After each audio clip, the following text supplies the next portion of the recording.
On behalf of the Brewer Foundation and New York University, welcome to the 18th Annual International Public Policy Forum Final Debate. My name is Andrea Sadberry, and I'm the IPPF's Executive Director. We are pleased to have you all join us here at the Harold Pratt House for the final debate of the 2018-19 competition. The IPPF was founded in 2001 by the Brewer Foundation and is now jointly administered by New York University. It is the only competition that gives high school students around the world the opportunity to engage in written and oral debates on issues of public policy. The contest is open to all schools, public and private, for free. This year, more than 165 teams representing schools in 15 countries and 25 U.S. states submitted qualifying round essays on the topic Resolved: U.S. Abdication of International Leadership Creates Dangerous Global Instability. Judges reviewed these essays and helped us to select the top 64 teams to take part in a single elimination written debate tournament. Each team was paired against another and volleyed essays back and forth via email. Judges helped narrow the field from 64 teams to 32 to 16, and finally to our Elite 8 teams. The Elite 8 teams have traveled to New York this weekend as guests of the Brewer Foundation. Throughout the morning, they supplemented the written scholarship they produced over the last 6 months with oral advocacy, competing in a series of one-on-one debates. At this time, we'd like to take a moment to recognize these schools. Our quarterfinalists are Delhi Public School from India, Hunter College High School from New York, New Hope Academy, Torrance from California, and University School from Ohio. Can we give those students a round of applause?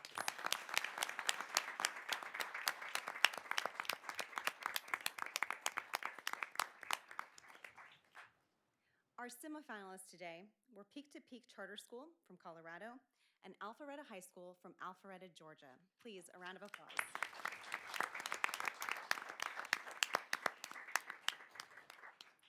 Competing this afternoon in our final debate will be Notre Dame High School from Sherman Oaks, California. The team is coached by Christina Phillips. And Jasper High School from Plano, Texas. The team is coached by Tom McCaffrey.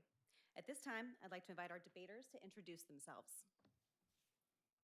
Hi, I'm Patricia Suico. I'm a senior. Hi, I'm Simon Callahan. I'm a junior. Hi, I'm Jack Dagenhurst, and I'm a junior. I'm Angela Wang. I'm a sophomore. I'm Lillian Yee. I'm also a sophomore. And I'm Tejas Bansal, and I'm also a sophomore. Please, a round of applause.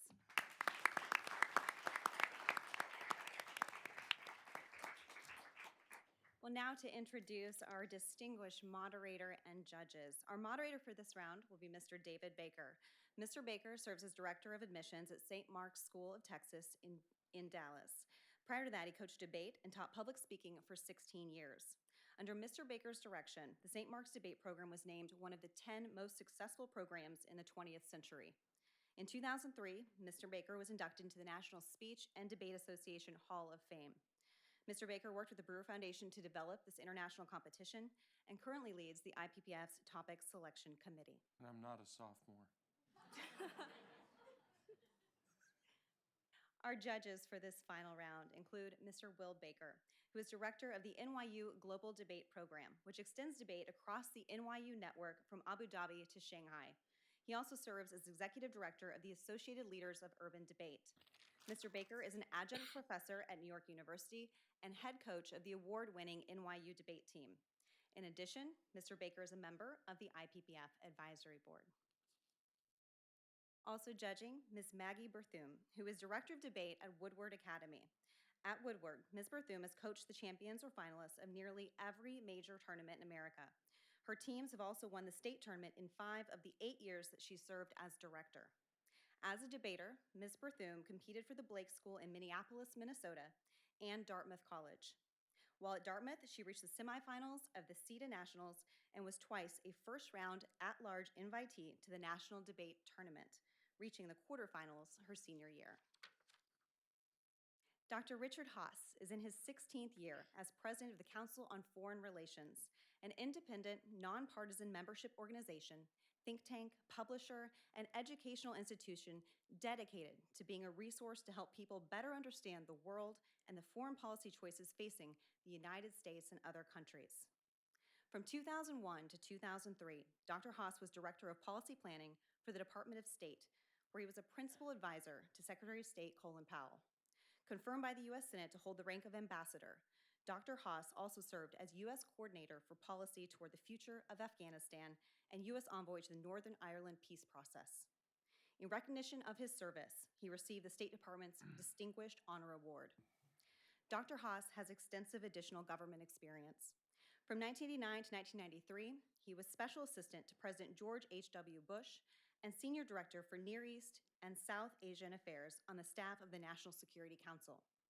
In 1991, Dr. Haass was awarded the Presidential Citizens Medal for his contributions to the development and articulation of U.S. policy during Operations Desert Shield and Desert Storm. Previously, he served in the Departments of State and Defense and was a legislative aide in the U.S. Senate.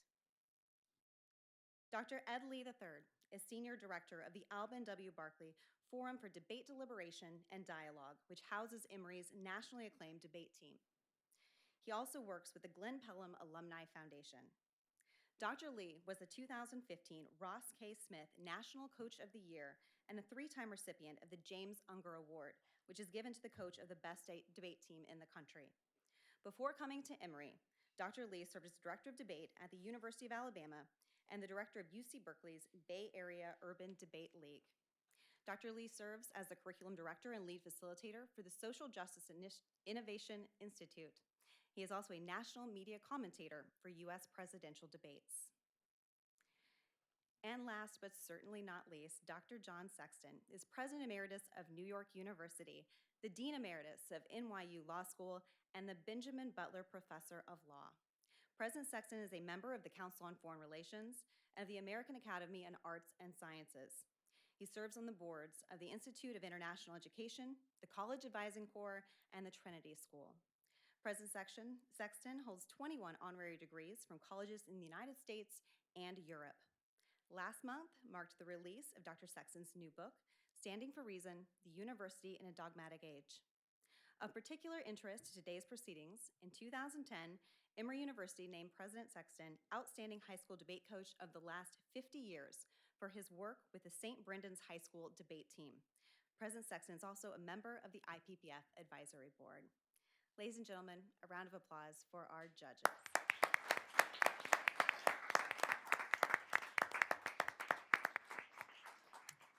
Finally, a quick reminder for those of you in the audience to please silence your cell phones. And with that, I will turn it over to Mr. David Baker. Thank you very much. Appreciate it. Thanks to everybody for being here this afternoon. And I think we are pretty acquainted with the format, so we'll get straight to it. I believe Notre Dame High School is on the affirmative. Is that correct? We'll start the proceedings with the opening statements. 8 minutes. You're on. Now, before I start the speech, I'd just like to issue a few thank yous to some people and to some institutions that made this all possible. First, I'd like to thank the Brewer Foundation for funding this tournament and providing us this opportunity. I'd like to thank Notre Dame High School for their continued support of our endeavors. I'd like to thank the judges for taking the time to give us great feedback and to give us great decisions. I'd like to thank the development team for assisting us in this great adventure that we've been having. And most of all, but certainly not least, I'd like to thank Coach Phillips and Coach Nelson for always helping us achieve our best. Now, onto my speech.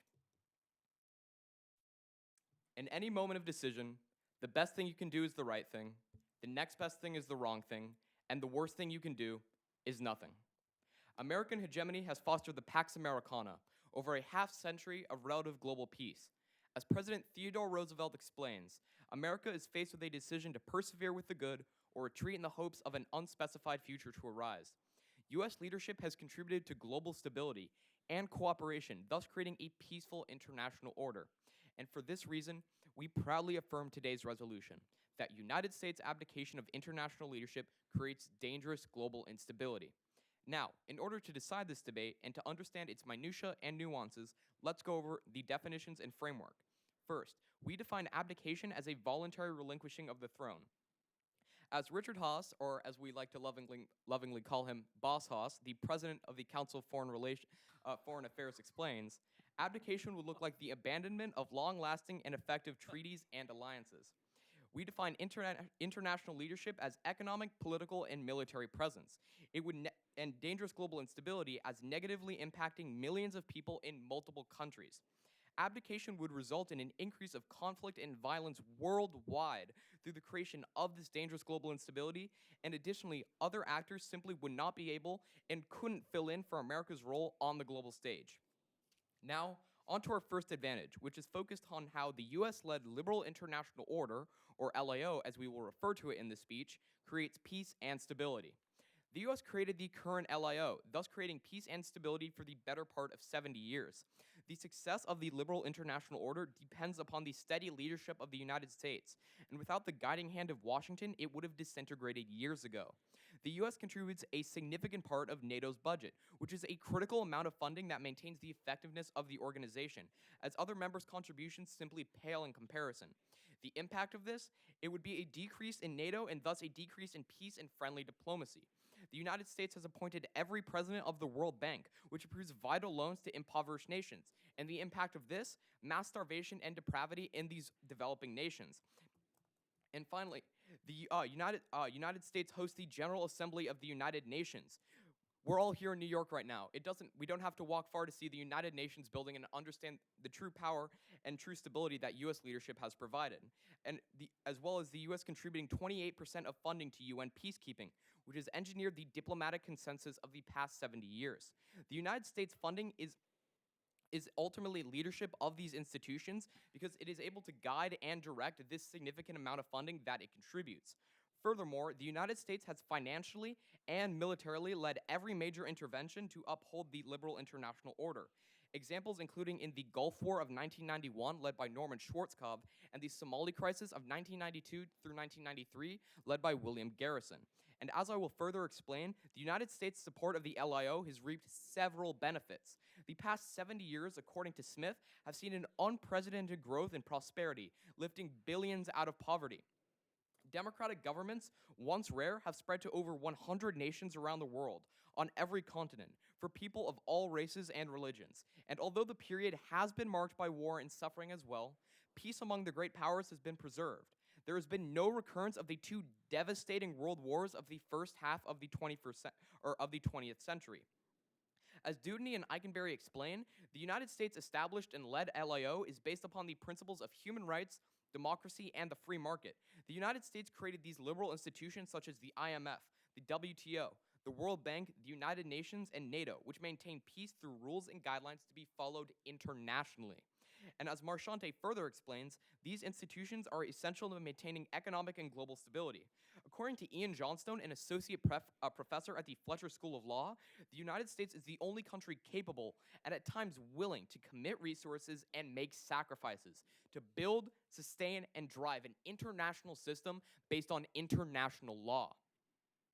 Now on to our second advantage, which is based upon the crucial idea of nuclear leadership. The U.S. abdication from its nuclear leadership will have catastrophic consequences for the international community. And we can evaluate these significant harms through the lens of America's unique role in enforcing non-proliferation and the United States-provided nuclear umbrella. First, on non-proliferation, which is based primarily on the INF Treaty, or the Intermediate Range Nuclear Forces Treaty. The INF Treaty is a prime example of a restriction on nuclear arsenals that were a threat to Europe, and walking away and thus abdication undermines the security of America and European nations. The U.S. abandonment of the INF is an invitation for the United States and Russia to lessen checks on states to develop nuclear arsenals. According to Sarah Bidgood, a senior researcher at the Center for Non-Proliferation Studies, Russia is expected to become increasingly predatory to its new prey in Europe, who are left defenseless without the security of the United States.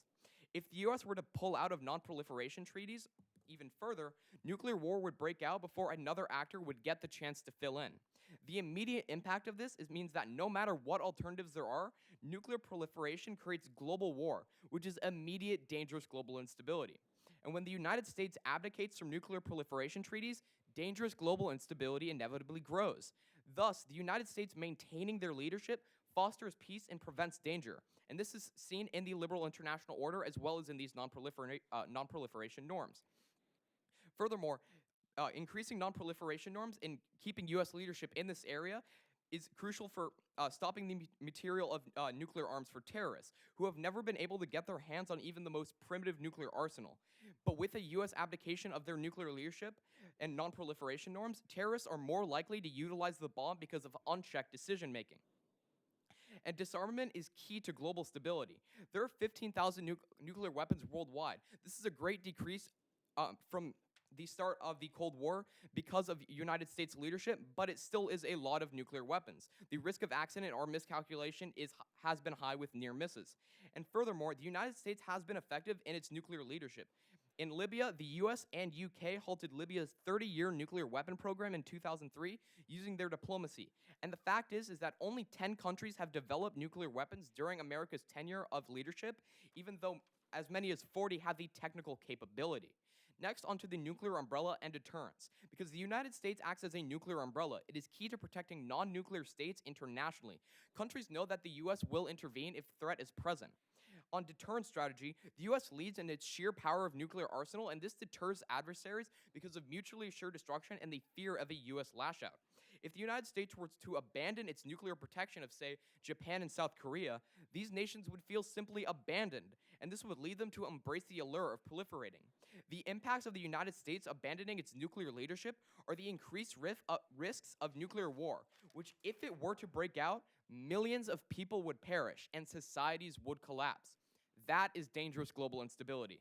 In conclusion, United States leadership is vital to the well-being of the liberal international order and global stability. Abdication of American leadership would threaten the global stability by creating an opportunity for multipolarity and nuclear proliferation to arise. Thus, we proudly affirm that U.S. abdication of international leadership creates dangerous global instability. Thank you. Opening statement by the negative team, 8 minutes. And just before we begin, we'd also like to launch a few thank yous. First, to the Brewer Foundation for, again, funding this entire organization and allowing us to compete for the past few months for my first time in one of the most extraordinary debates I've ever seen. Thank you to the New York University for providing such great guidance in terms of helping us out here at New York, and furthermore for helping and hosting this entire tournament in their great city. Then I'd like to thank our coaches, Mr. McCaffrey, who's able to be here with us today, and Ms. Marino, who isn't, but both who help us enormously and allow us to become the people and the debaters we are today. And finally, I'd like to thank all of my colleagues and all of my teammates here, 2 of which who couldn't be here today, but the other 4 which are helping me and helping us debate today. That being said, let's begin. We negate the resolution. Resolved. United States abdication of international leadership creates dangerous instability. First, before I begin constructives, I think it's important to address some of the arguments they make.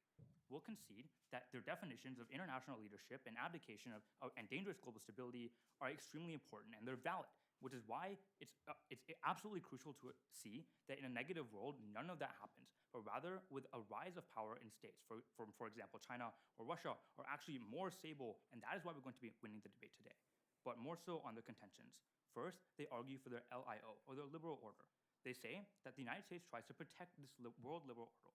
However, this is completely untrue because a liberal order consists of the protection of human rights and democracy. But terrorism is the greatest threat to liberalism and stability because terrorist groups commit human rights violations and don't support local governments and institute violence. Rather, United States interventions fuel terrorism by increasing anti-American sentiment, which is why Jamal from Cambridge explains that the United States interventionist policies in the Middle East have alienated the local population, as levels of anti-Americanism are primarily driven by the perceived impingement of American intervention. Terrorist groups win over the hearts and the minds of local populations, increasing their recruitment. That's why Thrall quantifies that anti-American sentiment increases by 1,900% when the United States invades a country. On their second contention about nuclear proliferation, they explain that the INF Treaty in the status quo prevents proliferation and prevents Russia from hurting Europe. However, there's 2 key responses. First, Dr. Fulner in 2018 explains the INF organization is ineffective because it has no enforcement mechanism. So member countries are not obligated to follow the INF rules, which is why countries that are a part of the INF, such as Russia, continue to break the treaty. Second, not all countries are forced to join the treaty, so countries can willingly not join the treaty. This means that if countries have the intention to join the treaty, they would have joined the treaty in either world. And if countries don't want to follow the treaty, they just wouldn't choose to be a part of it. That being said, let's go into our constructive. our first contention is human rights. Historically, the United States has attempted to present itself as a huge advocate of human rights. Unfortunately, its foreign policy shows us that the rhetoric doesn't exactly match up to the reality. The long-standing United States-Saudi Arabian alliance has been critical to Saudi Arabia in the Yemen war. Brett Morris in 2017 explains that the United States is the world's leading arms exporter, and Saudi Arabia is a top recipient of United States arms. Reuters quantifies this, writing that from 2009 to 2016, the United States provided Saudi Arabia $115 billion in weapons. Furthermore, the United States has signed into another $110 billion of arms sales to Saudi Arabia over the next 10 years, with $14.5 billion already provided. However, the United States support for Saudi Arabia is much more comprehensive than seen on face value, as the United States has also supported the Saudi naval blockade, provided ground troops, and aerial targeting. Thus, Byman from the Brookings Institute explains in 2017 that Saudi Arabia's interventions in Yemen would not be possible without the United States' continued support. The impact, unfortunately, is a massive humanitarian crisis. Through its support to Saudi Arabia, the United States has directly fueled the largest human rights crisis. As Cummings Bruce from the New York Times explained, that the United States assistance has allowed Saudi Arabia's military interventions in Yemen to kill thousands of civilians, push 13 million Yemeni to starvation, and force 9 million migrant workers to face exploitation and forced labor. Mosa Jabi on the Atlantic Council contextualizes this by writing that United States leadership and support has allowed Saudi Arabia to perpetuate what is considered the world's worst humanitarian crisis by the United Nations. However, in a world absent United States leadership, Saudi Arabia would not be able to continue its interventions in Yemen, thus ending the global crisis and creating a more stable Middle East. Contention 2 is the South China Sea. Piers McGonigal explains that currently, interventionist United States policy towards the South China Sea has failed to curb Chinese expansion and regional militarization, but instead inflamed tensions. Abdicating United States president will decrease conflict in the South China Sea region in 2 key ways. First is through avoiding further militarization in the region. Ku from Hofstra University explains that the United States has continued to militarize in the region and conduct freedom of navigation operations to defend territorial claims, prompting China to become far more defensive over its own expansion, and is meeting United States expansion with greater militarization. United States military presence in the region encourages China to retaliate in response. By giving them a target, China is more easily able to justify military expansion in the South China Sea, and furthermore, is concentrating arms capabilities in regions that are most detrimental to ASEAN and United States interests. U.S. abdication, while allowing for a more uncontested South China Sea, would allow for a drastic decrease in militarization, which is currently the largest threat to stability in the area. Second is by paving the way for negotiations. Singapore Defense Minister Han contextualizes that ASEAN and China are currently attempting code of conduct negotiations which could ease tensions in the South China Sea conflict. In fact, the Asian Maritime Transparency Initiative writes in October of 2018 that these negotiations are focused on managing the tensions surrounding disputes and removing the triggers for conflict. By recognizing that currently dispute settlement mechanisms are non-negotiable, the new code of conduct is significantly more likely to be agreed upon by all member parties. However, the diplomat explained that because China stipulates strict U.S. non-interference, American interventionist policies in the South China Sea have prevented negotiations from bearing any fruit. Ultimately, Teixeira from the Xiamen University concludes that only absent United States military presence in the South China Sea can stability and conflict resolution finally be achieved for regional actors. The impact of establishing code of conduct negotiations between China and ASEAN is preventing war. Story from the Ishaq Institute explains that a code of conduct agreement is crucial because it allows nations to agree on a list of prohibited military activities and establishes diplomatic hotlines for use during maritime emergencies and crises. Valencia writes in his book, Sharing the Resources of the South China Sea, that once a code of conduct is formed, countries could transform the area of dispute into a zone of cooperation with gradual demilitarization. Contention 3 is developing countries. Weiss from the Congressional Research Service explains in 2018 that while the United States has championed the International Monetary Fund as a key leader through investing in developing nations' economies, the United States' IMF policies have been detrimental to these nations because the IMF has acquired poor countries to reduce spending on health, education, and development, and instead prioritize debt repayment. Consequently, Shaw from Global Issues finds in 2013 that as a direct result of the IMF's programs, government spending on healthcare decreased by 50%, while spending on education declined by 25%, causing over 500,000 more child deaths. Fortunately, United States abdication paves the way for Chinese investment in aid. Bruce Lockhart from the World Economic Forum explains in 2017 that China has set aside $900 billion to fund more than 900 projects that will provide many Asian and African countries with desperately needed infrastructure, which would, in turn, facilitate trade, create jobs, and improve access to energy for 600 million Africans. This is extremely important, as comparative analysis finds that China is on net better specifically because it gives out larger amounts of loans without nearly as many contingencies as the IMF. This allows government and institutions to develop in states that wouldn't otherwise be able to develop. The impact is poverty reduction. Bloom from Leibniz University explained in 2018 that Chinese development projects produce positive economic spillovers and thus significantly reduce economic inequality. In fact, Low from the South China Morning Post in 2017 quantifies that Chinese-funded projects increase the GDP growth of the recipient country by 0.7% after only 2 years of its development.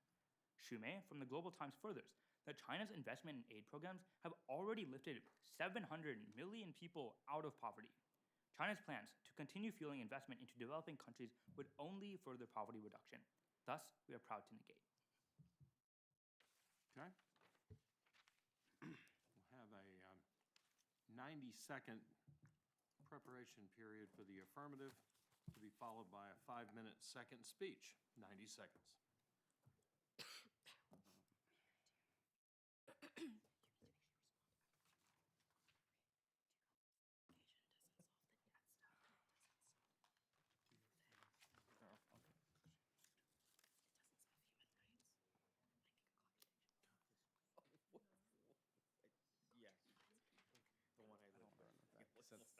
How we define leadership is like money and stuff. So arms is so resources. So. It was just because Yeah, it's leadership. they can still do that. Like, I think just think there's like a ways that we can't and like lay down.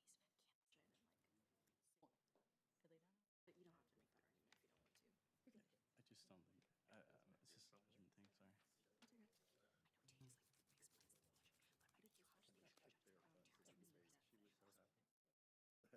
just don't think. It's just a judgment thing. Sorry. That's okay. I know T is like explains the logic, but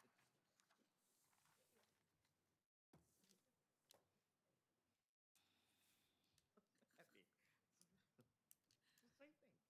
Mm-hmm.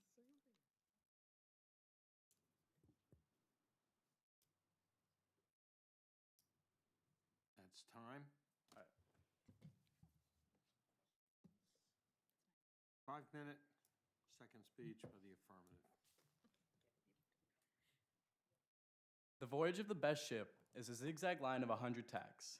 See the line from a sufficient distance, and it straightens itself out to the average tendency. Ralph Waldo Emerson. Although the United States may have regrettable instances in its tenure as an international leader, it has had a predominantly steady trajectory to upholding democracy and freedom internationally. When viewed with a broad historical lens, the United States has ushered in a new era of peace, prosperity, and stability. Thus, Washington's average tendency has been to lift billions out of poverty and foster unprecedented freedom internationally. I'd like to first defend the case for American leadership before acknowledging the negatives arguments. On the liberal international order, the United States is uniquely key to upholding democracy in the current world order. Democracies are inherently more peaceful and diplomatic in conflict resolution, and the US replacement, if the United States were to abdicate, would be ineffective at upholding democracy. The negative claims that Russia and China were more stable powers that could replace the United States, but these are two authoritarian regimes that are notorious for human rights violations. Therefore, they would not institute democracy to the same degree that the United States has and cause the dangerous global instability. On to the nuclear advantage discussed in our first speech. On proliferation agreements, if an agreement is not working, the answer is not to walk away from it entirely. The symbolism of United States agreements has been historically effective. An example of the United States abdicating is the INF, as Jack had discussed, and the resolution today asks us if the United States were to walk away, would it be dangerous for the global scene, which is a resounding yes. It spells danger for Europe, who is threatened by a predatory Russia, who is now unleashed because they are not held back by the limits of the INF. On to deterrence, which has gone virtually unanswered by the negative. The US provides a key nuclear umbrella, and abdication of this would be an absolute. Like the United States is either a nuclear leader or a nuclear deterrent to nuclear giants like Russia and China, or it is not. Therefore, an abdication in this sense would be a complete removal of the nuclear umbrella that defends countries like Japan and South Korea, which are entirely dependent upon the United States for military protection. Therefore, Japan and South Korea would be left defenseless in the South China Sea with an authoritarian and aggressive China who has made multiple attempts to assert its dominance in the South China Sea. Onto the negatives case and their terrorism advantage. Although the United States may have had regrettable instances in its tenure as a hegemon, we have to ask the question, what happens if the United States were to leave this region? The United States is deeply rooted in the Middle East and upholding democracy.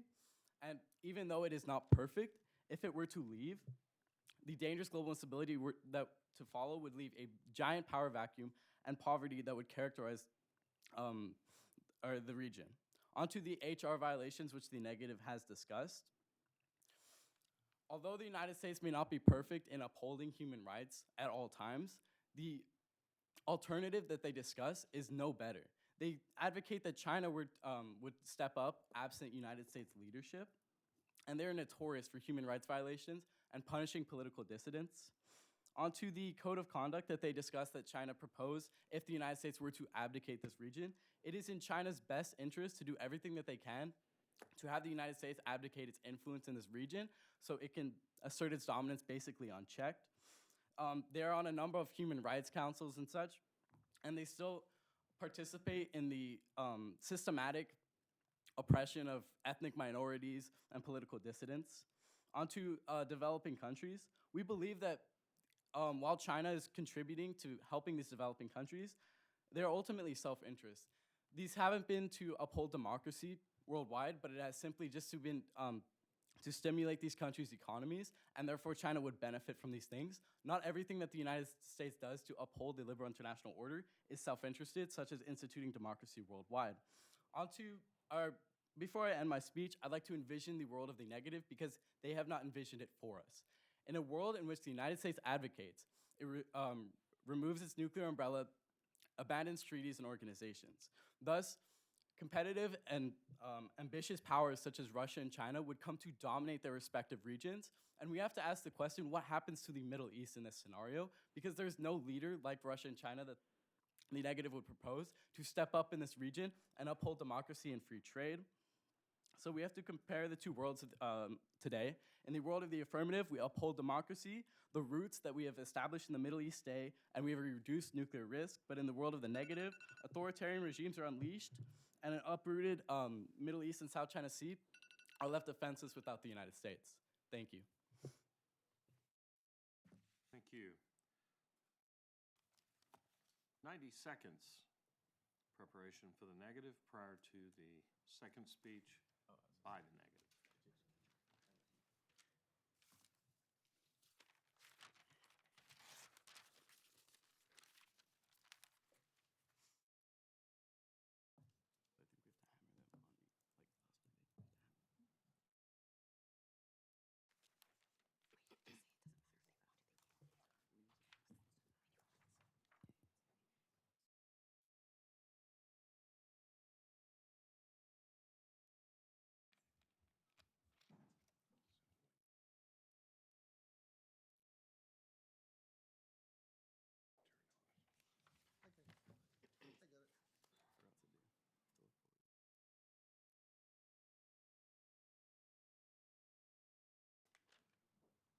About 30 seconds.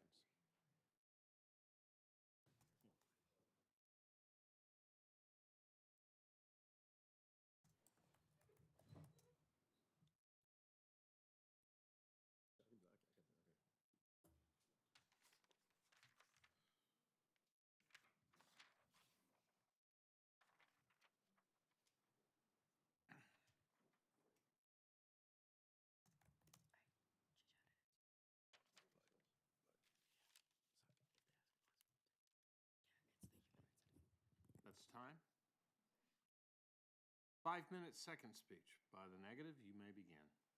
Okay, so let's first look at their argument about the United States establishing a liberal order.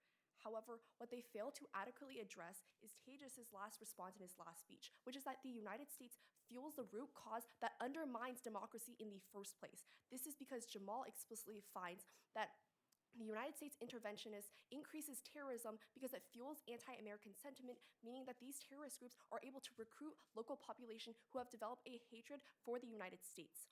This is really important because we would say that terrorism is the largest factor that undermines democracy, because democracy means human rights. It means things like determining your own self-interest, both of which terrorist groups undermine. But second, remember that when they try to paint the United States as a perfect democratic leader, that is far from true. Because Walt from Brookings explains that in the Cold War, the United States supported many authoritarian regimes throughout the entire duration of the Cold War, showing that the United States is not always a perfect supporter of democracy. But let's delve into some of their specific arguments. First, they talk about NATO and how the United States contributes a lot of funding. However, what Ling from New York Times explains is that even without US funding, NATO would be able to function because other European countries would be able to step up and share the military costs that the United States currently funds. But second, they talk about how the United States funds UN peacekeeping operations. However, we would say that if anything, these peacekeeping operations only perpetuate violence and perpetuate human rights. This is why we say that in a world where the United States abdicates and withdraw these peacekeeping operations is a one where we see a decrease in violence and a decrease in human rights abuses. But finally, recognize that a large problem with their entire argument as a whole is that the United States always has failed to establish liberal governments. This is because when the United States intervenes, they don't account for things like ethnic tensions, which means that the United States tries to prop up a liberal government, but then ethnic tensions means that a lot of different factions in the country result in no one actually supporting the liberal leader that the United States props up. For example, in Libya. That's why we see that in Libya, while the United States tried to prop up a democratic government, we ultimately see that there's huge amounts of violence currently in Libya right now. But let's go on to their second argument about nuclear proliferation. First, remember again, they don't address the really critical response that we make in the first speech, which is that a lot of these non-proliferation treaties that they're talking about, like the INF, have no power to enforce anything. This is why we already see that even in a world with with US leadership, Russia has already broken non-proliferation treaties like the INF. But second, remember when they try to talk about how developing countries, US prevented these developing countries from developing nuclear weapons. However, the reason that they weren't able to develop nuclear weapons is because they simply didn't have the capability to do so, right? For example, their example of Libya. Libya doesn't even have a centralized government. There is no way that even in a world with US abdication would Libya be able to even develop these nuclear weapons. But finally, they say that the United States deters allies from proliferating. However, there's a couple of problems with this. First is what we see if we look at the governments in Asia. We see that no actual Asian governments support proliferation. This is because they know that when it comes to fighting actors like China, they will never be able to out-proliferate China. This is why in the status quo, countries such as ASEAN countries are pushing for negotiations instead of proliferation. But second, this means that if anything, US presence increases proliferation, because US presence in the region means that diplomacy fails. In a world where diplomacy fails is one where countries see that their only option is proliferation. Finally, recognize that they make a huge contradiction on this argument, because they say that US having nuclear weapons is good because it ensures mutual assured destruction. However, that means that if other countries develop nuclear weapons, there would also be mutually assured destruction, which means that there's mutually assured destruction in both worlds. But now, let's respond to some of the arguments they make against the negative case. First, they say that the United States is not perfect, but China is a worse actor when it comes to committing human rights offenses. However, that's simply not true, because what the Mustajabi evidence finds is that the United States is not only not perfect, but it's perpetuating the worst humanitarian crisis in Yemen. It's uniquely funding weapons to Saudi Arabia that's allowing Saudi Arabia to commit huge amounts of violence in Yemen. This is really critical, because China does not have the capability to perpetuate these human rights violence on the scale that the United States have. Because even if China tried to fund weapons to Saudi Arabia, China's weapons aren't interoperable and they don't match with Saudi Arabia's weapons. But finally, let's look at their argument about how China is only giving aid to developing countries because China benefits and they're self-interested. However, we would say that even if China benefits from giving aid to developing countries, what's more important is that developing countries benefit uniquely, as we've seen 600 million Africans see access to energy. Thank you very much. We will start now with a series of cross-examination questions.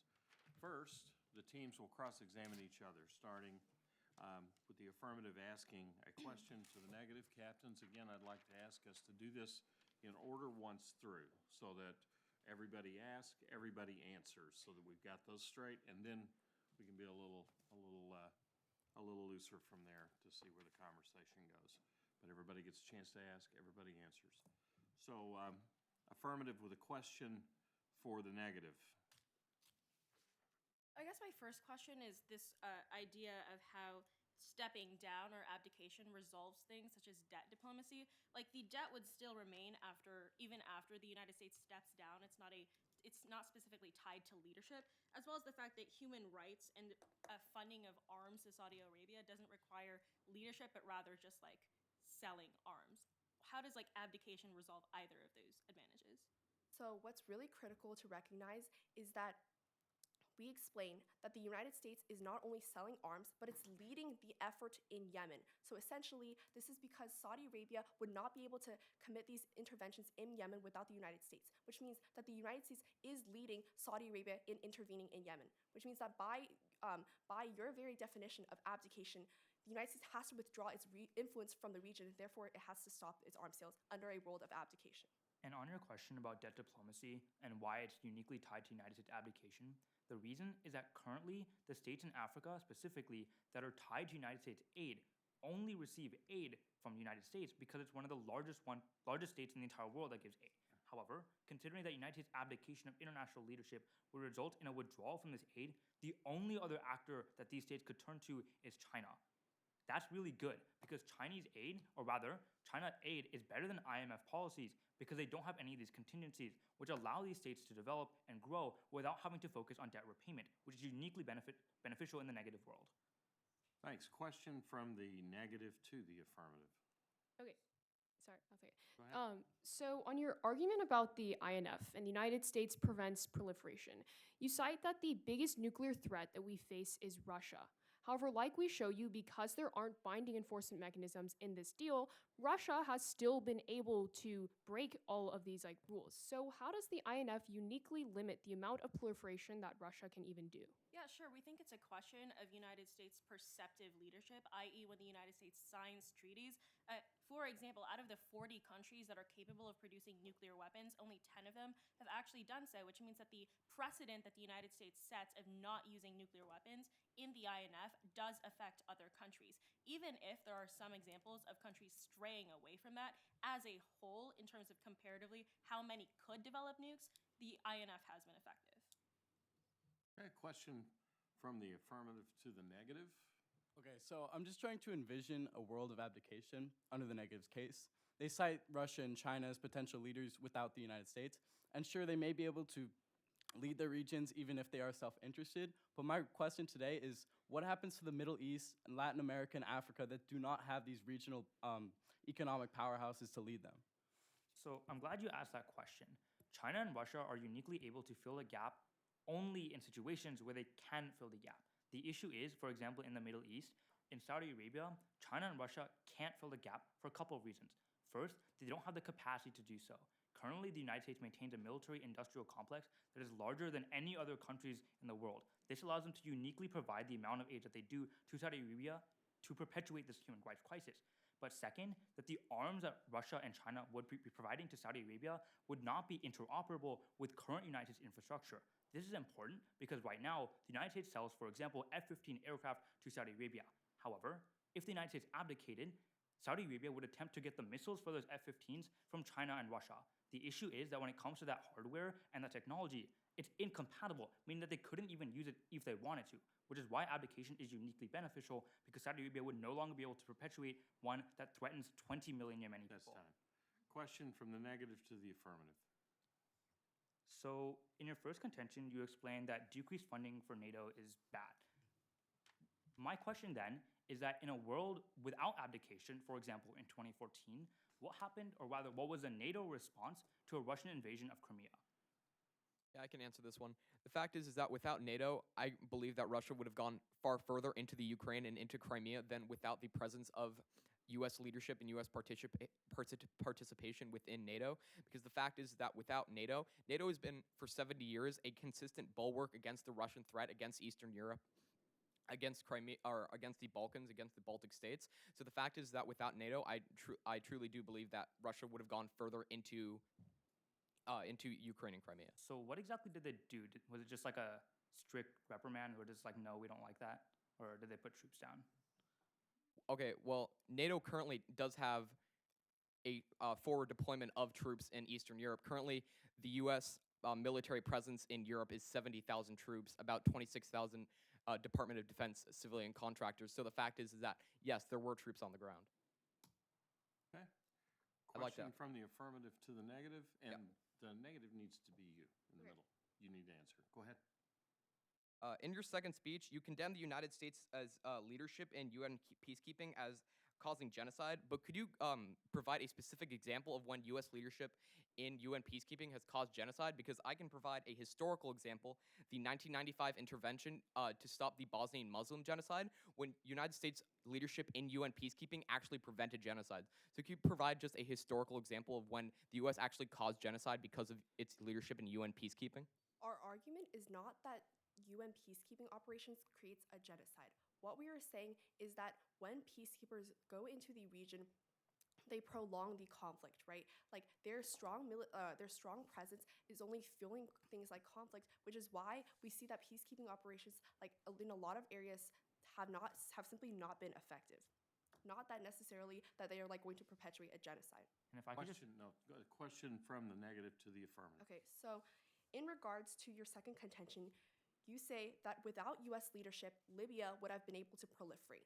So my question is, how would Libya have been able to proliferate if it didn't even have a centralized government, if it didn't even have like the means to do so, if it didn't have like any of the capabilities to do so? How would it have been able to proliferate? Yeah, I'll take this one. You seem to have a misunderstanding of the timeline. The U.S. and UK collaborated together, and the U.S. took the leadership in this in stopping Libya from proliferating in 2003, when Libya still had a strongman government under Muammar Gaddafi. Libya didn't lose its government until 2011. So the fact is that that timeline is wrong. The Libya still had a strong government when there still was the problem of it dangerously proliferating. Question from the affirmative to the negative. Can be anybody at this point. You guys are pretty even. Well, I hate to have to ask this question again, but my initial question was, who replaces the United States leadership in the Middle East? And the United States leadership in the Middle East extends much farther than Yemen and Saudi Arabia. It extends to countries like Iraq and Afghanistan. Although flawed, the United States is still deeply rooted in this country. And my question for you is, who steps up and upholds democracy in these countries, absent the United States military presence and economic help, which have vitalized the infrastructure of these nations?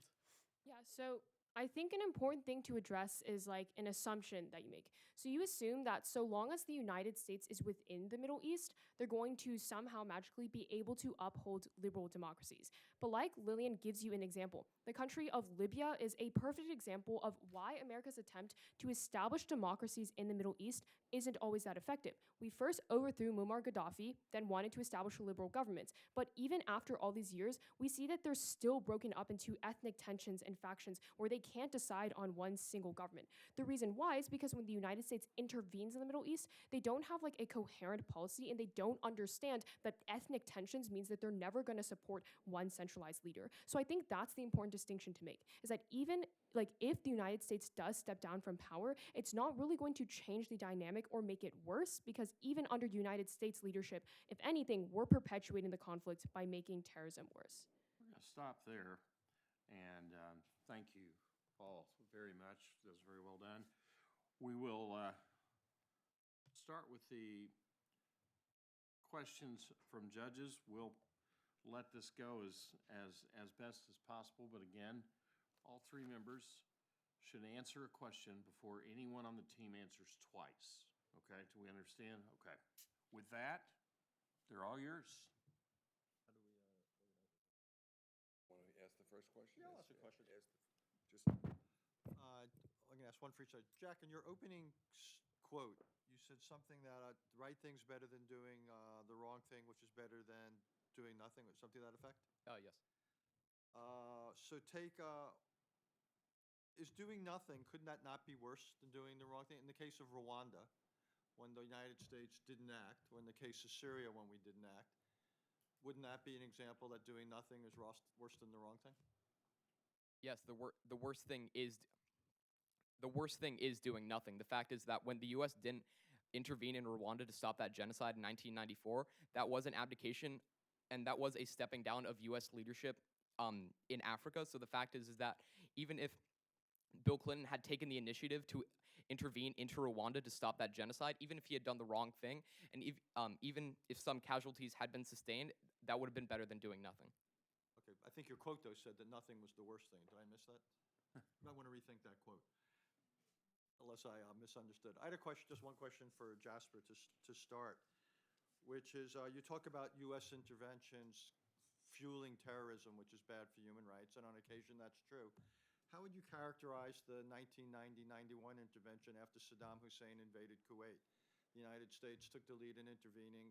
It saved lives. It liberated Kuwait. Why is that an intervention that you believe? Why is that a case for your position that American abdication would have left the region and the world in a better place? Yeah, so I think like the reason why we cite anti-American sentiment is essentially this idea that for many people living in the Middle East, they aren't necessarily, like America's just seen as kind of like an intruder into their country because it's not done like under their consent or anything, it's just America.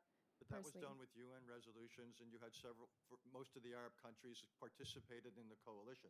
Is that an exception to your position, or is that one you believe that reinforces your position, that U.S. abdication would be a benign phenomenon?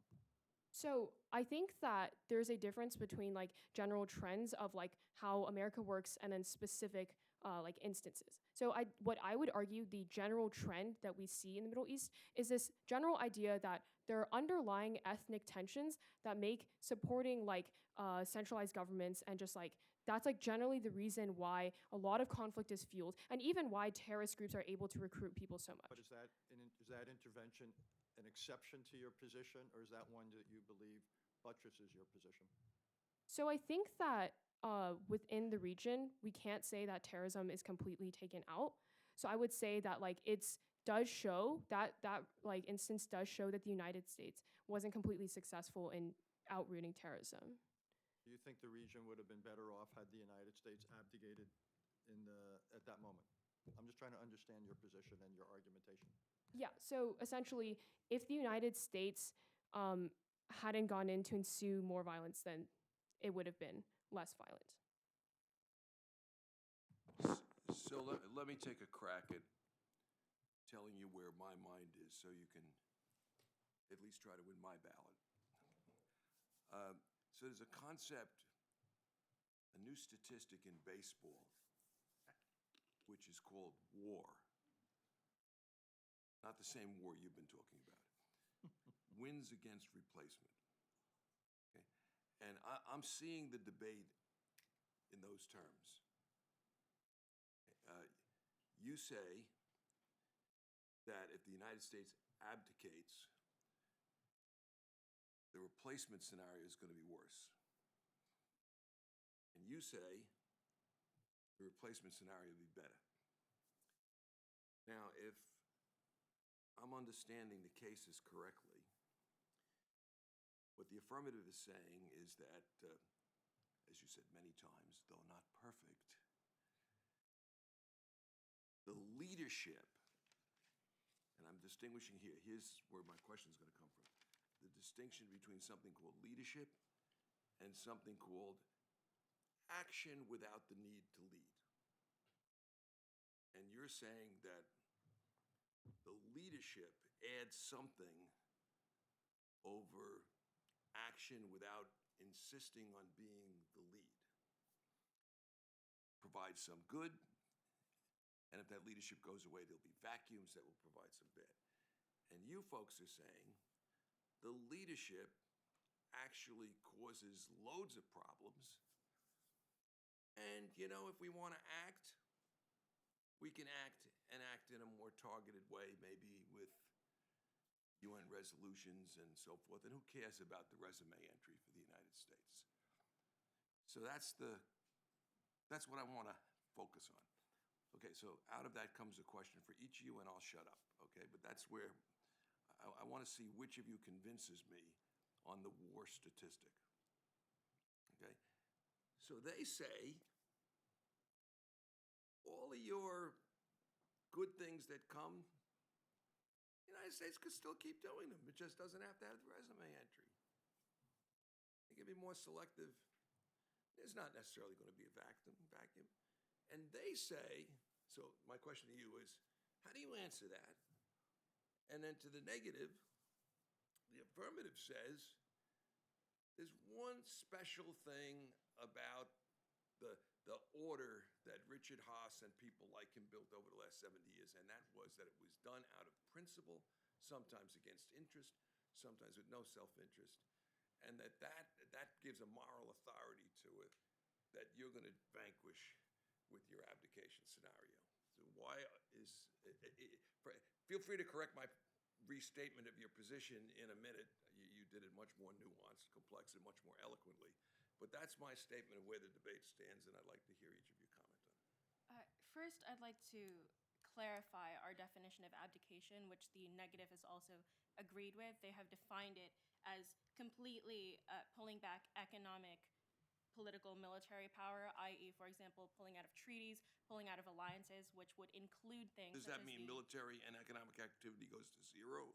Rather not. We think that there are very specific instances in which U.S. leadership is key, i.e. the nuclear umbrella. There's no such thing as you kind of are protecting Japan and you're kind of not. It's only you are a leader in that area and protecting them from North Korea, or you're not. We think that in the instance that the United States is not, both of those countries would decide to proliferate because they're afraid that in that instance they would get nuked by North Korea. And adding on to that, just to tie everything back to the war stat you brought up, take, for example, the Middle East. Negative can stand up here and say it was a flawed approach.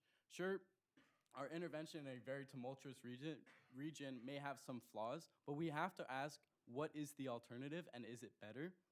Right now, the negative provides no alternative, answering my questions with, oh, but the United States is bad. Of course, sometimes it is bad, but we have to do a comparative analysis in the debate about which is better and which reduces dangerous global instability. Therefore, we continue to affirm the resolution. Negative?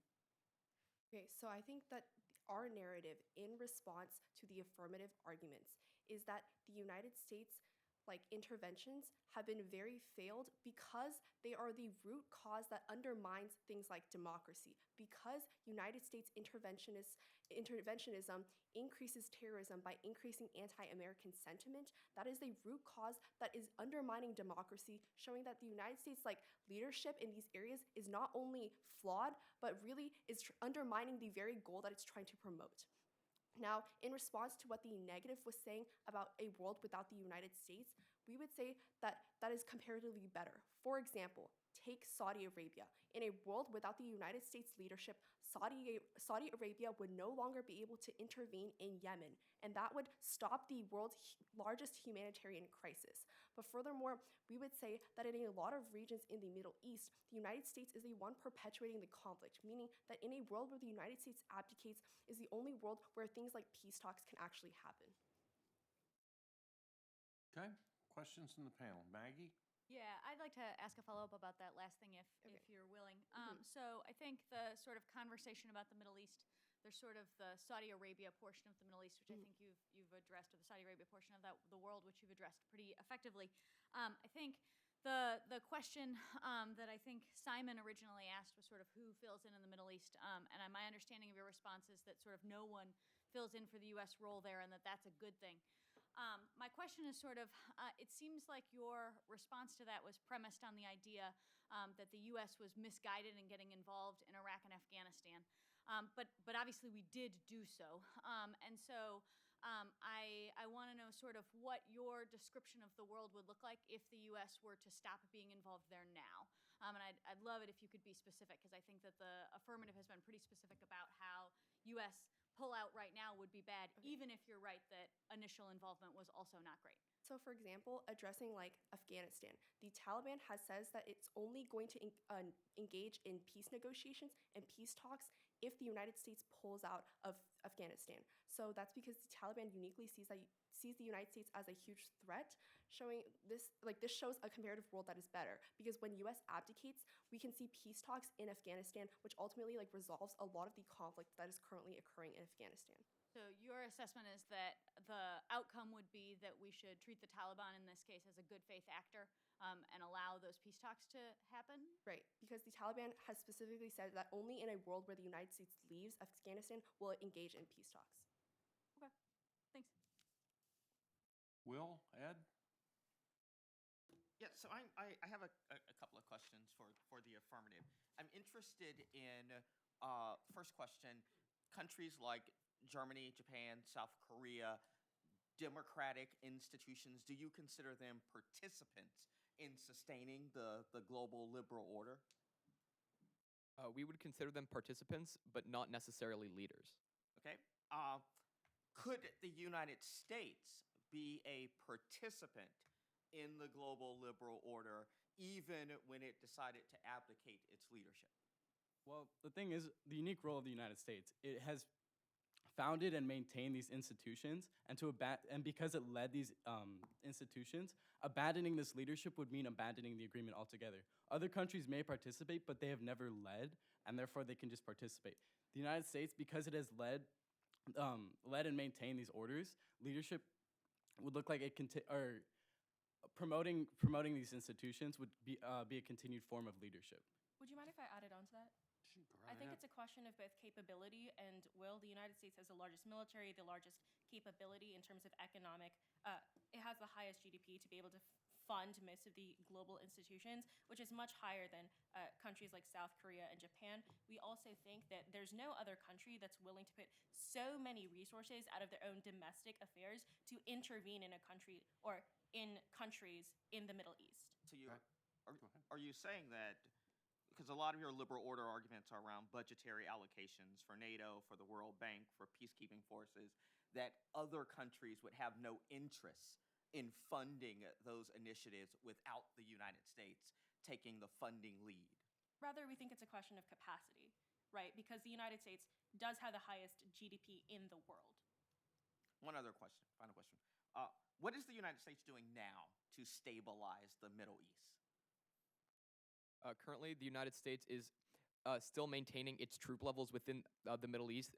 The negative proposes that the United States withdraw its military presence as they accepted in our abdication and international leadership definition, and this would obviously cause a power vacuum because these stationed troops right now in Afghanistan and Iraq, if they were to be withdrawn, this would cause a power vacuum. So right now, they're maintaining the U.S. is maintaining leadership by stationing these troops. They've made the argument that U.S. troop deployment fuels terrorism, and I'm assuming they would say that that is also true, particularly true in the Middle East. What's your response to that?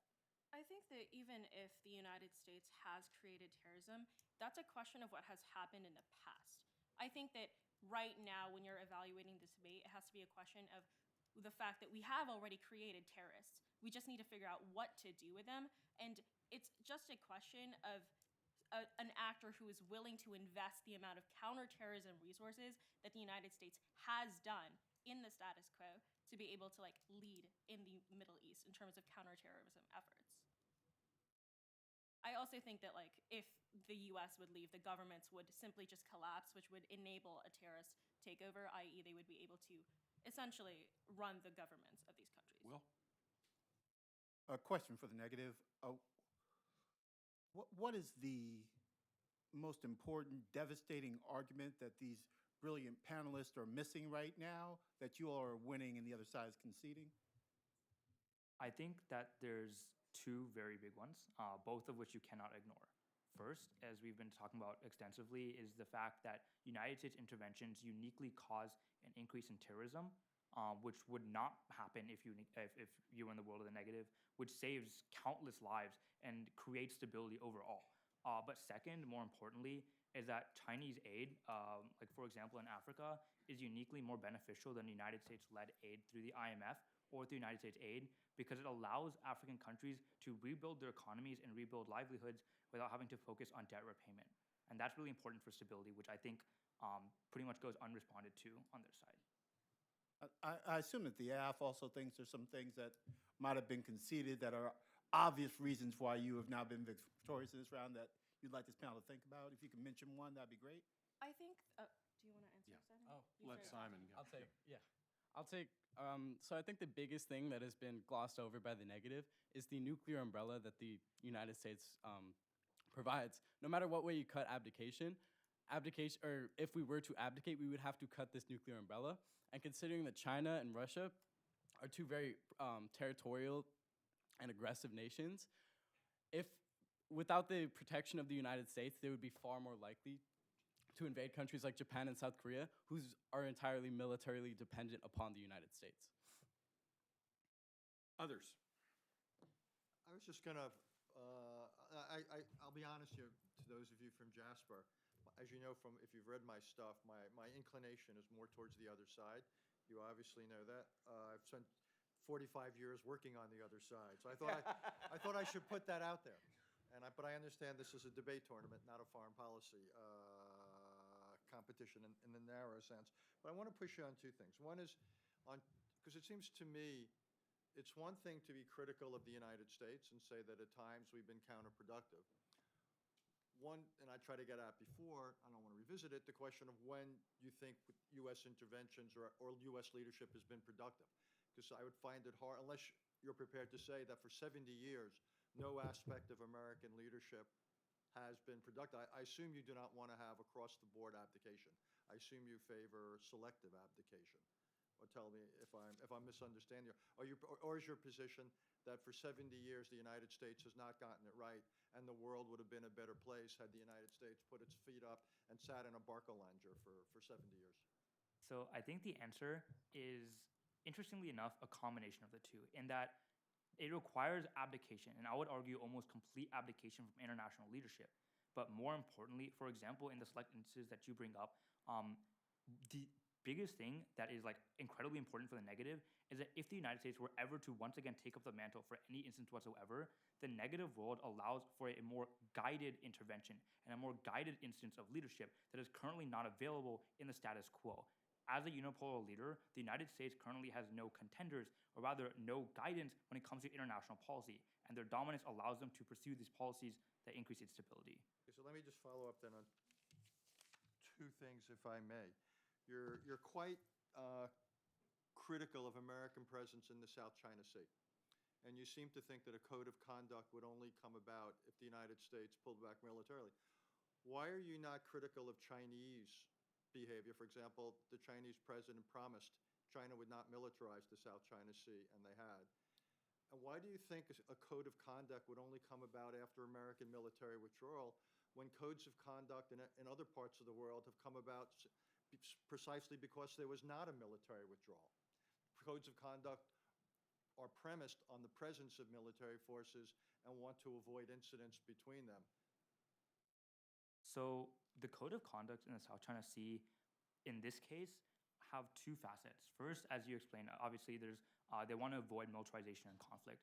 But more importantly, considering the South China Sea is such a contentious issue and region, specifically because of China's island buildings, the reason these code of conduct negotiations would come to fruition is specifically because right now, United States military presence throughout the region is the one that prevents China.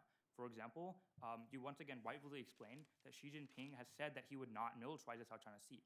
However, as we explained in our first speech, that right now, the only reason that code of conduct negotiations aren't working, and the only reason that China is militarizing the South China Sea, is because the United States is also there. So it actually builds on Maggie's question. I was going to question you about Chinese aid policy. And by the way, Chinese aid leads to heavy debt on the part of its recipients, just saying. But just as an aside. But why do you think that China and Russia and other actors like them, like the Taliban, are self-limiting? I'm just curious about your model of how countries and other actors in the world act. Do you assume they are self-limiting or only reacting, or do you also believe that other actors in the world, including governments, are initiating? I'm just curious on how that affects your thinking here. So I think that I would argue that they're self-limiting and that China and Russia, like any other actor in the entire world, does things that primarily motivate their own self-interest. However, in the case of China, because without United States leadership, it would give way to a world where China could increase aid to Africa. Sure, to increase its trade with African states that allow them to exploit, or rather acquire resources that facilitate trade to improve the economies of both China and African states.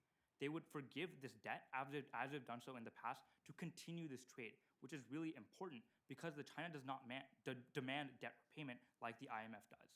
So they're self-imposing so as far as interest goes.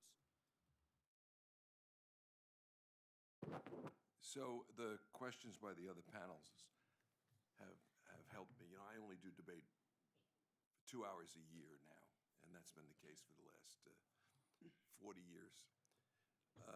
But I've just realized that this debate is flipped. And I'm curious as to whether you agree with that. Yeah, I would agree with that. Do you know what I mean? Yeah, in their first speech, they said that our definition. No. I'm sorry. No. Take a breath. I don't mean you flipped it. I mean he flipped it. You're defending the status quo. Yes. That's what the negative usually does. And they're the ones that are proposing the change, right? So it's a kind of interesting thing. So do you agree, negative, that with that analysis, that they're defending the status quo and you're doing what the affirmative usually does on Saturdays and Sundays? I'd say it's a pretty good mix of both, in that United States hasn't fully, completely abdicated. No. In the debate proposition, Right. Are you the affirmative, really? Do you carry the burden of proof? I wouldn't say so. Why, because you got an N next to Jasper? I would say that we don't necessarily carry the burden of proof because they have to uniquely explain why United States leadership is beneficial and has been beneficial to promoting stability. You agree with that? I'm just trying to figure out where the burden of proof is here. I'm an old man. I got to simplify things.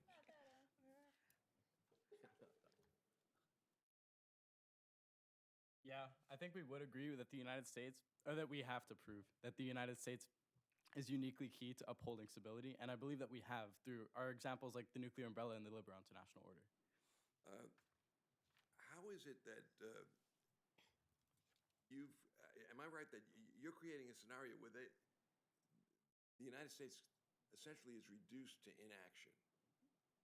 Yes, we're envisioning. When you responded to my earlier question, you said the debate's not about taking a resume entry, it's about taking an action. You came right back with things like the nuclear umbrella, for example.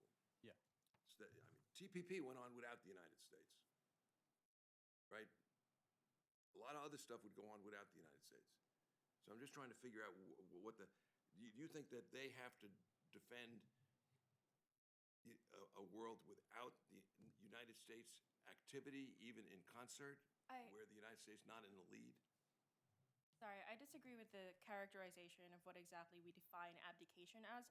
It's simply not inaction on a global scale or any action whatsoever, but rather how specific instances in which the United States is key, like the nuclear umbrella, our presence in the Middle East, where if the United States were to leave, it would leave a vacuum for other countries to attempt to fill in, which would cause even more conflict. It's not about U.S. activity in general, but our leadership in specific places, in specific contexts. Just to build on your thing, just so I understand it, because I thought John made a characteristically good point. The United States left the Paris Climate Agreement, but that continues. The United States has left the JCPOA with Iran, but the Iranians have, at least thus far, continued to comply with it, and the other countries have stayed in. TP, the Trans-Pacific Partnership, is now a constellation of as 11. So what about the argument that challenges your premise that essentially, increasingly, the world is able to get on its own without American leadership, in some cases even without American participation, that the world is not as America dependent as your argument seems to suggest? There are a few examples of this. I would agree with that. But the fact is that in the major institutions of the liberal international order, which have been around for 70 years, the United States is crucial to these institutions. In NATO, the U.S. contributes a significant part of NATO's budget. In the UN, it contributes 28% of UN's peacekeeping budget, and it's appointed every president of the World Bank. And even furthermore, on the concept of the nuclear umbrella, the U.S. is key to protecting nations such as Japan and South Korea from being assaulted from China and Russia. So the fact is that, yes, there are a few examples where these treaties have lived on without the United States, but there are far more important and far more long-lasting examples where the U.S. has been crucial and key to these institutions. I have a question that sort of gets at this issue we're talking about participation versus leadership. And I want to sort of ask the affirmative if you agree that this is what you are saying, and then I'm going to ask the negative if they give them a chance to sort of disagree with any part of this. But so in your assessment of the world, like what the world would look like post-abdication, does the United States withdraw from all treaties we've signed and ratified since World War II? Like you've obviously talked about the INF specifically, but there's a whole host of things that we've committed to while being fundamentally in a leadership role. Is your assessment that abdication from leadership means we withdraw from all of those agreements? Yes, as we explained in our definition from Dr. Haass in the first speech, and a definition which the negative called valid in their first speech, abdication would look like the abandonment of long-lasting and effective treaties and alliances. So abandon all treaties is your assessment of that? And withdraw from NATO? Yes. Okay. The UN peacekeeping question. You've obviously described the United States funding as essential to these peacekeeping operations. Is your assessment then the United States would withdraw from any major role in the United Nations in a world in which we abdicated? We provide no funding for the UN? What's sort of your description of what a non-leadership role would look like for the United States in the context of UN funding? It would look significantly reduced and significantly reduced and abandoned. Okay, and then one more. Is the United States in a world in which we're sort of a participant in the global order but not the leader of that global order, is your assessment that we would not have any military interventions, any military engagement unless, like, someone physically attacks the United States? Or can the United States still participate in international peacekeeping or other conflicts as a participant but not the founder of that, initiator of that activity? I'm sorry, I can't resist. Just to put a point on that, it's 1940, abdication has occurred, we don't go to World War II. That's a question. I'm just giving an example of the world that she's asked you. Is that the world? Sorry, may I clarify Yeah, please. What we mean by this idea of abdication Yeah. in the context of Obviously your you're saying it's question? bad. I understand that. Yeah, but in the context of your idea of the UN, etc. The United States plays a major role in directing where the funds for these institutions go, where these institutions intervene, things like that. In the context of abdication, the U.S. would just fund. It wouldn't have the authority to say, the UN, you only get to go here, or it doesn't get to tie strings to its aid or its military, essentially, presence. Oh, wait. I wanna. No, please. You've just enlightened me. I really do want to make sure you. So, in the world to which you reduce them, and I think in a moment you're gonna ask them if they agree with the world that you've painted. The United States would still be in the IMF and in the World Bank, for example, and it could be in NATO, as far as I'm understanding what you just said, Patricia. But it just wouldn't appoint the president of the World Bank and decide where the funds get. And there might be a German head of the World Bank, or a French head of the IMF, or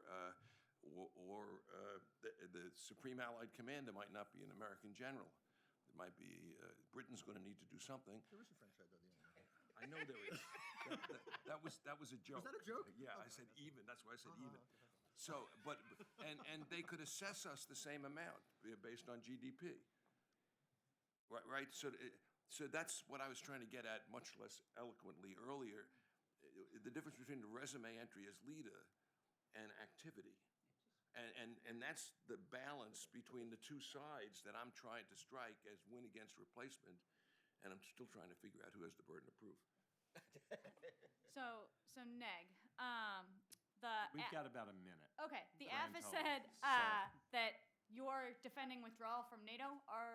Do you agree with that? Abdication means we withdraw from NATO, don't have any money for peacekeeping operations, and probably no military engagement that the U.S. is in charge of?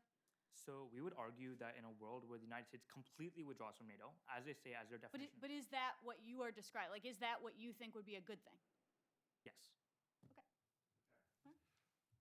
With my apologies, it was really starting to get interesting, but we have to go. I have a indication we need to have a hard stop in about 10 minutes, and that's about how much time we have. So the final two position speeches by each side, we will start with the negative, and that speech will be for 5 minutes, and you may start now. So I think throughout the course of this debate, it has obviously gotten pretty muddled. So I'm going to try to clear it up as much as possible. First, by trying to explain to you guys the two different sides that you guys have obviously seen. First is a world where we're saying that the United States is bad, but also proving to you why after the United States withdraws, it's going to be good. Because we have to obviously show you both sides in order for you guys to actually want to vote for us. So let's first look at why when the United States is within and still is an international leader, it's going to be bad.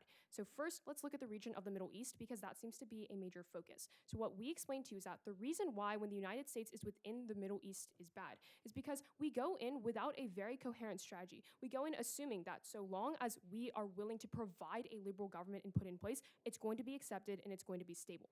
The reason why this doesn't work within the region of the Middle East is because we disregard the ethnic tensions and the ethnic divides that are oftentimes within these countries. And this is important to remember because for many of these countries, these ethnic divides mean that they won't be willing to support one democratic leader, and it oftentimes means that there will continue to be factions vying for power, no matter how much the United States wants a liberal government. And if you want substantial evidence of this, just look at the country of Libya. When we overthrew Muammar Gaddafi, we said that we would establish a liberal government and we would make it better for the people. Yet even now, years afterwards, after we did that, all we see are civil factions just vying for power, and there continues to be violence. That's why we show you that the United States is bad in the Middle East. But a second reason why the United States leadership is bad in the Middle East is because we increase anti-American sentiment. Essentially, when the United States comes in, as long as it's not under UN sanctions, which a lot of times we see that it's not just UN resolutions that the US goes in. Because when the United States is an international leader, they think they have the leadership and the ability to go into the Middle East. And that's really critical because then that means that they think they can go into any Middle Eastern country they think is fit. And oftentimes this means that it gears up a lot of anti-American sentiment against these invasions. The reason why winning anti-American sentiment is really important is once again accessing this argument of terrorism that we're all talking about. The very thing that fuels all terrorist organizations is this idea of recruitment. So when we increase anti-American sentiment, this allows terrorist organizations to recruit more people in the region. Essentially what we're saying is that when the United States is a leader in the region, we fuel the root causes of a lot of tension. We fuel terrorism. We fuel a lot of these ethnic conflicts because we try to come in, there's anti-American sentiment. That's why the United States is bad in the Middle East. But now I'll show you why the United States is good in the Middle East. This is pointed out by Lillian. She explains that in regions such as Afghanistan, Taliban has said that they would only be willing to negotiate if the United States withdraws. Now, admittedly, Taliban obviously isn't going to be 100% a good faith organization. But where Afghanistan is in two worlds. Either one, we give Taliban the opportunity and the actual chance to create peace, or two, is that they're going to continue to be a terrorist organization that will continue fighting. We would argue that in a world where these are the only two options, the United States withdrawing would be critical to at least allow peace to even happen in the first place. But the last reason why United States withdrawal from regions in the Middle East is important is the example that we proved to you in our case, which is Yemen. Essentially, this idea is that when the United States continues to be involved in the Yemen war by giving Saudi Arabia a lot of arms, this essentially perpetuates the crisis. Our evidence in our case explains to you that Saudi Arabia's crisis would not be happening if the United States was not funding it. That's because the US gives almost all of their arms in this war. Essentially, if the United States does withdraw its leadership, the situation will be better because that means that Saudi Arabia won't have the military capacity to continue to bomb Yemen at the rate that it has. The reason why Russia and China can't fill the gap is explained to you by Tejas. He already explains that Russia and Chinese arms aren't compatible. Essentially, they're interoperable with a lot of the machines. Essentially, what all of this blabber means is that when the United States withdraws from the Middle East, it's going to be good because the United States is currently fueling one of the largest, if not the largest humanitarian crisis in the world. When we withdraw from the region, we withdraw our arms deals. That essentially means that Saudi Arabia no longer has the weapons to continue to bomb people. And if you want a quantification, look to our card, which explains that 13 million Yemenis find themselves in famine as a result of this. This isn't a number that can be ignored, and it's something that we have to look at. it is critical. It shows that United States leadership is flawed in Yemen. But now let's look at other arguments as well. First is this idea of proliferation. They explain to you that the United States is important symbolism to prevent nuclear proliferation.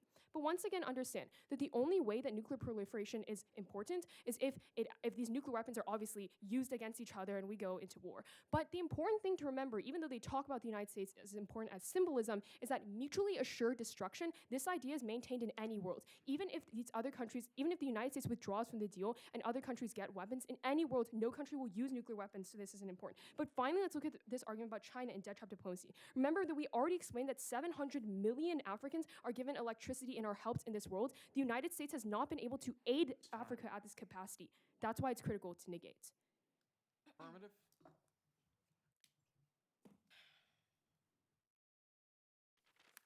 American leadership has not only created the global international order, but will play a vital role in sustaining it, allowing the roots of democracy in places like South Korea and Japan to flourish. When evaluating this debate, think of the good that the US does right now and in the future, not what it has done in the past. Before the substance of the debate, because there was some miscommunication and cross-acts, I'll define some critical terms. Abdication is the reduced involvement in treaties and abandonment of alliances, such as no longer being able to direct funding for global institutions, as well as terminating our arms sales treaty with Taiwan.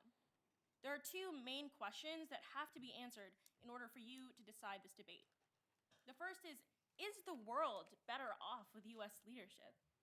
Packaged within this question is the unsurety of how conflicts are resolved, what happens when two major powers disagree with each other, and how international institutions function without a leader. No other country has the capacity or simply even the will to take over for the United States. We have the biggest military, the most funding, and the most influence. The highest GDP simply means it can provide the most for NATO, the UN, and other organizations. Frame this debate through a question of comparison. In order to vote neg, you have to be comfortable with the idea that governments run by the Taliban, Al-Qaeda, and communist regimes would be a better alternative to US leadership. Yes, the US has problematic interventions. But even if that's true, and even if there are ethnic divides that we ignore, imagine a government that watches over every single aspect of its citizens' lives. Worlds where anyone who isn't a man wouldn't be able to leave the home without a male guardian or go to school.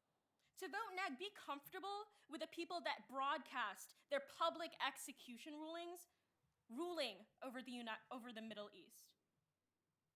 The democracies that were established in Grenada, Japan, which relies entirely on the US military, and South Korea are successful, some even being economic powerhouses because of the US. The democratic processes that we create are at the very least self-correcting, even if the negative wins a risk that the United States causes instability. If there are bad regimes ruling where the United States has intervened, they can be replaced for the better through democratic processes that we have established. As an alternative, they have proposed China, in which their president, Xi Jinping, has made himself the authoritarian ruler for life. Second advantage is nuclear leadership. It's a question of political power. The US has the leverage and the negotiating power to do things such as impose harsher sanctions on particular nations and set very good precedents. They have worked. Out of the 40 countries that could potentially proliferate, only 10 have done so, which indicates that treaties such as the INF have empirically been effective.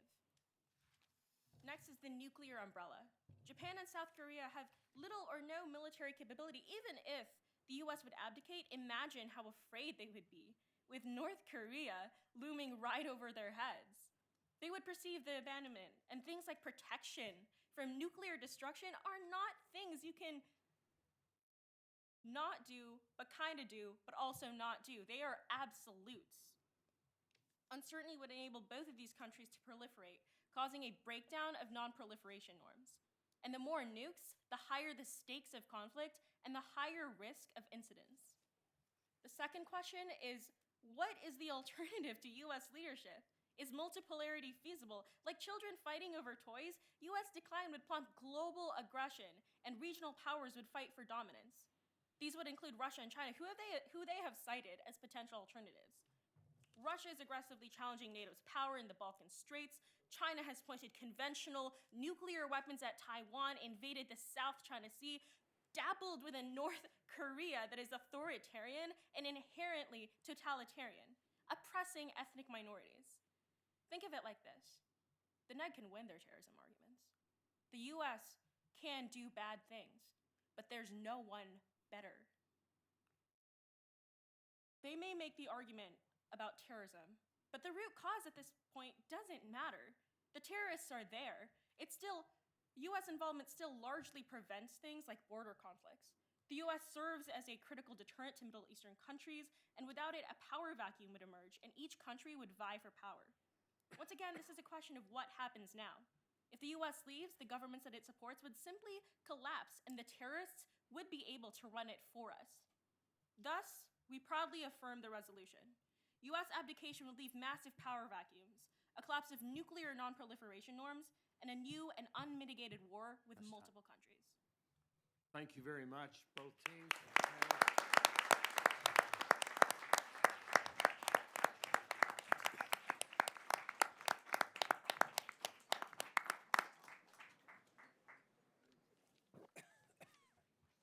We just want to take a moment to say thank you to Mr. Baker, the other Mr. Baker, Mr.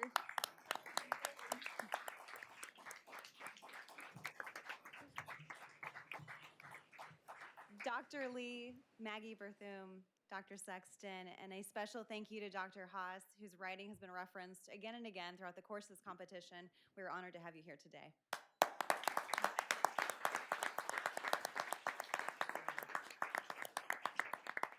The next IPPF World Champion will be named an hour from now at the awards ceremony. For now, I invite you to please join us across the hallway for the reception. Thank you.